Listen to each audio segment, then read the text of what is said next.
ఆత్మకు ముఖ్యంగా 6 లక్షణాలు ఉన్నాయి. ఇచ్చ, ద్వేషము, సుఖము, దుఃఖము, ప్రయత్నము, జ్ఞానము.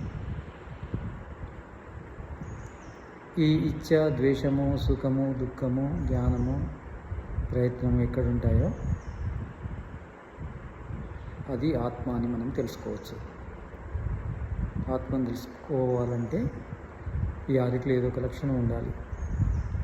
ఈ 6 లక్షణాలు ఉంటేనే అక్కడ ఆత్మ ఉందని అర్థం. ఇందులో ఇచ్చా, ద్వేషము, ప్రయత్నము ఇవి స్వాభావికంగా ఉంటాయి. ఇక సుఖము, దుఃఖము, జ్ఞానం అనేటివి నైమిత్తికం, అంటే ప్రయత్నం చేస్తే లభిస్తాయి.